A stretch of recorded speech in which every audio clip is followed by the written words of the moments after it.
සුබ දවසක් ප්‍රාර්ථනා කරනවා අපේ Biker.lk YouTube channel එකත් එක්ක එකතු වෙලා ඉන්න ඔයගොල්ලෝ හැමෝටම. ඉතින් අපි හැමදාමත් කියනවා වගේ අලුත්ම segments එක තමයි අපි හැමදාමත් හම්බ වෙන්නේ. ඉතින් අදත් මේ bike වලට ආදරය කරන ඔයගොල්ලන්ට දැනගන්න ඕනේ පොඩි කාරණාවල් තියෙනවා. ඉතින් අපි අද segment එක හරහා කියලා දෙන්න උත්සාහ කරන්නේ බයික් එකක් අපි සර්විස් එකට ගිහිල්ලා මේන්ටේන් කරනවට අමතරව බයික් එක පදින ඕගොල්ලෝ එදිනෙදා පාවිච්චියේදී දැනගත යුතුම කාරණා මොනවද කියන එක තමයි මම කියලා දෙන්න උත්සාහ කරන්නේ. අපේ බයික් එකක් සුළු වශයෙන් මේන්ටෙනන්ස් ටිප් එහෙම නැත්නම් අපි එදිනෙදා පාවිච්චියේදී බයික් එක ගැන දැනුවත් වෙන්න ඕනේ කාරණා මොනවද කියන එක අපි අද සෙග්මන්ට් එක හරහා කතා කරමු.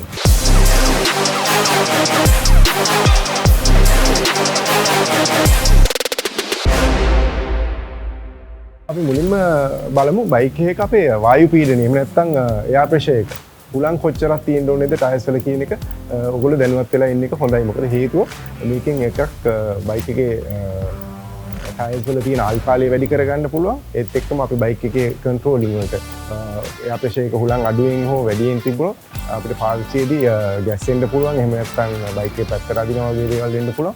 මේ දේවල් බයික් එකේ සාමාන්‍ය දවස් 3කට 4කට සැරයක්වත් අඩුම වශයෙන් අපිට හුලං චෙක් කරන්න පුළුවන් නම් ෂෙඩ් එකේ අපි පෙට්‍රල් ගහලා ඊට පස්සේ හුලං චෙක් කරන තැනට ගිහිල්ලා චෙක් කරන්න මුදලක් ඊඩම් වෙන්නේ නැහැ මේකට. මුදලක් වේනවා නොකර විනාඩි 2-3 කාලයක් මිඩම් කරලා ඔයගොල්ලෝ ලේසින් මේක මේන්ටේන් කරගන්න පුළුවන්. හුඟක් බයික් වල චේන් කේස් එකේ සයිඩ් එකේ දාලා තියෙනවා ඉස්සරහ ටයර් එකට එන්න ඕන හුලම් ප්‍රමාණය කොච්චරක්ද පිටිපස්සේ ටයර් එකට එන්න ඕන හුලම් ප්‍රමාණය කොච්චරද කියන එක. ඉතින් මේ අපිට අවශ්‍ය ප්‍රමාණය හුලම් තියෙනවද කියන එක චෙක් කරගත්තොත් ටයර් එකේ ආයු කාලය සහ ඔයගොල්ලන්ගේ සේෆ්ටි එක අනිවාර්යයෙන්ම වැඩි කරගන්න පුළුවන්. ඒත් එක්කම අපි ටයර් එකේ wear off එක කොහොමද කියලා බලන්න ඕනේ. පොඩ්ඩක් පාවිච්චි කරනකොට ඇනෑනිලා තියෙන්න පුළුවන්. එහෙම නැත්නම් ටයර් එකේ කට් එකක් කැපිලා තියෙන්න පුළුවන්. මේ වගේ දේවල් අපිට පොඩ්ඩක් පොඩි කාලයක් මිඩම් කරලා ටයර් එක ගැන චෙක් කරගන්න පුළුවන් නම් අපි ගමනක් යන්න පටන් ගන්න ඉස්සෙල්ලා අපි මගදීගෙන රස්තියාදු අපිට නැති කරගන්න පුළුවන්.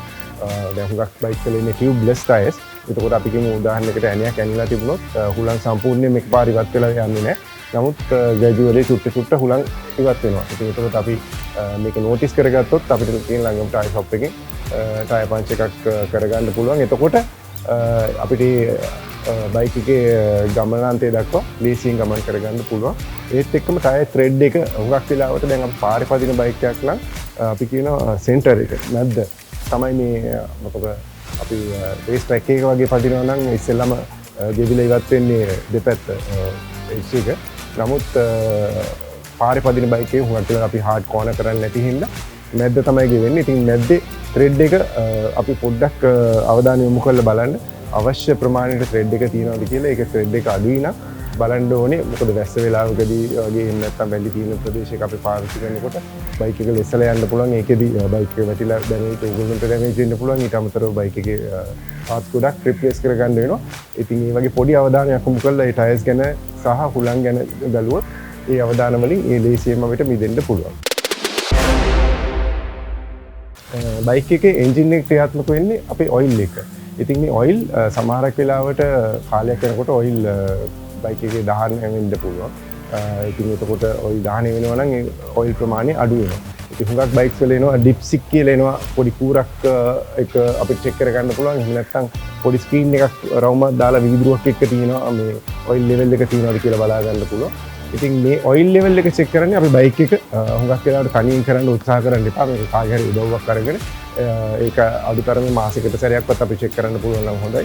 බයික් එක කෙලින් තියලා ඩිප්සික් එක ගලවලා පෙඩි කැල්ලකින් පිහින්න තියෙන ඔයිල් ටික පිහලා අයින් කරලා ඩිප්සික් එක ඇතුළට දාලා ත්‍රෙඩ් එක කරකවන්න නැතුව ඩිප්සික් එක දාලා පොඩ්ඩක් අරගෙන බලන්න ඒකේ ලෙවල්ස් මාක් කරලා තියෙනවා මේ කූරේ. ඒ ලෙවල් එකට අවශ්‍ය විදිහට ඔයිල් තියෙනවද කියන එක. වැදගත්ම කාරණේ තමයි අපි ගමනක් ගිහිල්ලා ඇවිල්ලා මේ ඔයිල් චෙක් කරන්න එපා. මොකද හේතුව එන්ජින් එක ක්‍රියාත්මක වෙලා තියෙනකොට ඒ ඔයිල් උඩට පහළට හැමතැනටම එන්ජින් එක ඇතුලේ ගමන් කරන නිසා ඒ වෙලාවේ බැලුවොත් ඔයිල් ලෙවල් එක අඩුයි කියලා පෙන්වන්න පුළුවන්. ඒ හින්දා අපි ගමනක් යන්න පාවිච්චි කරන්න කලින් ඒ කියන්නේ රැයක් නවත්තලා උදේ වෙලාවකදී මේක චෙක් කරගන්න පුළුවන් නම් වැඩි හොඳයි. මොකද එතකොට තියෙන ඔයිල් ටික ඔක්කොම යටට ඇවිල්ලා තියෙන්නේ. ඒකෝට අපි දන්න අවශ්‍ය මට්ටමට ඔයිල් තියෙනවා කියන එක. මොකද අපි ගමනක් ගිහිල්ලා ඒ වෙලාවේ ඔයිල් චෙක් කරොත් අපි හිතන ඔයිල් අඩුවෙන් තියෙනවා කියලා. එතකොට අපි ඔයිල් රිප්ලේස් කරොත් ඔයිල් ප්‍රමාණය වැඩි වෙන්න පුළුවන් අපි නවත්තලා තියෙන වෙලාවට. ඒක බලලා අපි ඔයිල් අඩු වෙලා තියෙනවා නම් අපි ඔයිල් ගැන දැනුවත් වෙන්න ඕනේ. අපි බයික් එකේ පාවිච්චි කරලා තියෙන ඔයිල් එක මොකක්ද කියන්නේ. දැනුවත් වෙලා ඒ ඔයිල් එක අඩු ප්‍රමාණය ෆිල් කරගන්න පුළුවන්. අපේ බයික් එකේ බ්‍රේක් සිස්ටම් එක ගැනත් අපි පොඩි අවධානයක් යොමු කරගන්න ඕනේ. බ්‍රේක්ස් කිව්වම ඉස්සරහා සහ පස්ස යන ආදි වශයෙන් බ්‍රේක්ස් දෙකකට තමයි අපිට බයික් වලදී හම්බ වෙන්නේ. කාර් එකක නම් ඇත්තටම එක පෙඩල් එකයි තියෙන්නේ. නමුත් මොටර් බයික් එකේ හැන්ඩල් එකේ තියෙන ඉස්සරහා බ්‍රේක් එක, කකුලේ තියෙන පිටිපස්සේ බ්‍රේක් එක. ඉතින් එතකොට ඒකේ ඔයගොල්ලන්ට තේරෙනවා නම් මේ ලිවර් එකේ යම් වෙනසක් තියෙනවා. ඒ කියන්නේ ඇතුළට තියෙන ප්‍රමාණය වැඩි කියන එක. ඒක ඇඩ්ජස්ට් කරගන්න ඇඩ්ජස්ට්මන්ට්ස් දෙකක් එනවා. ඉස්සරහා බ්‍රේක්ස් ගත්තොත් ඇත්තටම හයිඩ්‍රොලික් බ්‍රේක්ස් එනවා. එහෙම නැත්නම් ඩ්‍රම් බ්‍රේක්ස් එනවා. ඉතින් එතකොට ඩ්‍රම් බ්‍රේක්ස් නම් උඩ සහ යට කියන්නේ හැන්ඩල් එක ගාව සහ රෝදේ හයි වෙන තැන ඇඩ්ජස්ට්මන්ට්ස් දෙකක් තියෙනවා. ඒ ඇඩ්ජස්ට්මන්ට්ස් වලින් අපිට අවශ්‍ය විදිහට කට්ට කරකවලා බ්‍රේක් එකේ ලිවර් එක උඩට යටට අවශ්‍ය තැනට ගෙනියන්න පුළුවන්. නමුත් මේක යම් ප්‍රමාණයකට අපි වෙනස් කරගන්න පුළුවන්. ඒ කියන්නේ බ්‍රේක් පෑඩ්ස් කාලයක් පාවිච්චි කරනකොට බ්‍රේක් පෑඩ්ස් ගෙවෙන හින්දා තමයි ඒ ලිවර් එකේ උඩ යට යෑම සිදු වෙන්නේ. ඉතින් යම් පොඩි ඇඩ්ජස්ට්මන්ට්ස් එකක් කරන්න පුළුවන්. එතකොට පොඩි නෝට් එකක් ඕගොල්ලෝ තියාගත්තොත් සර්විස් එකේදී බ්‍රේක් පෑඩ්ස් චෙක් කරන්න කියලා කියන්න පුළුවන්. එතකොට බ්‍රේක් පෑඩ්ස් 120ට වැඩි අඩු ප්‍රමාණයක් ගෙවිලා තියෙනවා නම් බ්‍රේක් පෑඩ්ස් අනිවාර්යෙන් රිප්ලේස් කරන්න ඕනේ. ඉතින් අපි සර්විස් එකට යන්න කලින් අපි පොඩි නෝට් එකක් දාගන්න බ්‍රේක් පෑඩ්ස් පොඩ්ඩක් චෙක් කරන්න කියන එක. මොකද ඒක ඕගොල්ලන්ට බ්‍රේක් පෑඩ්ස් රිප්ලේස් කරන එක ගෙදරදී කරගන්න අමාරුයි. ඉතින් සර්විස් එකේදී මේක අනිවාර්යෙන්ම ඕගොල්ලන්ට මාරු කරගන්න පුළුවන්. තවත් බයික්ස් පදින ඕගොල්ලෝ පොඩි අවධානයක් යොමු කරන්න අවශ්‍ය කාරණා තමයි අපේ මීටර එක. දැන් හුඟක් අලුත් බයික්ස් වල මීටර එකේ එන්ජින් එක වගේ පොඩි මාක් එකක් කහ පාටින් හෝ රතු පාටින් පෙන්වනවා. ඉතින් මේ ලයිට් එක වැඩ කරනවද කියලා ස්විච් එක ඔන් කරාම පේනවා. බයික් එක ස්ටාර්ට් කරන් ඉස්සෙල්ලා ස්ටාර්ට් කරාම ඒක නිවිලා යන්න ඕනේ. ඒ කියන්නේ දැල්විලා තියෙන්න බෑ. ඉතින් යම් වෙලාවකදී අපි මේ බයික් එක පදින වෙලාවේදී මේ ලයිට් එක දැල්වුණොත් ඒ කියන්නේ මොනවා හරි බයික් එකේ ෆෝල්ට් එකක් තියෙනවා. දැන් මොකද අලුතෙන් නිෂ්පාදනය කරන බයික්ස් වල අපිට පදින කෙනාට මේක ලේසි කරලා තියෙනවා. බයික් එකේ ෆෝල්ට් එකක් තියෙනවා නම් ඒක චෙක් එන්ජින් ලයිට් එකත් එක්ක ඉන්ඩිකේට් කරලා අපිව දැනුවත් කරනවා මොනවා හරි ෆෝල්ට් එකක් තියෙනවා කියලා.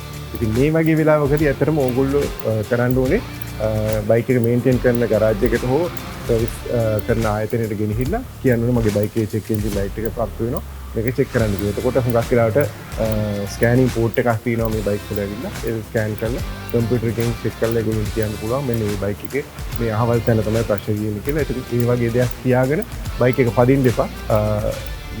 මේක අවධානය යොමු කරන්න මේ ලයිට් එකක් පත් වෙලා බයික් එක ස්ටාර්ට් වෙනවා මට යන්න පුළුවන් කියලා ගමන් කරන්න එපා.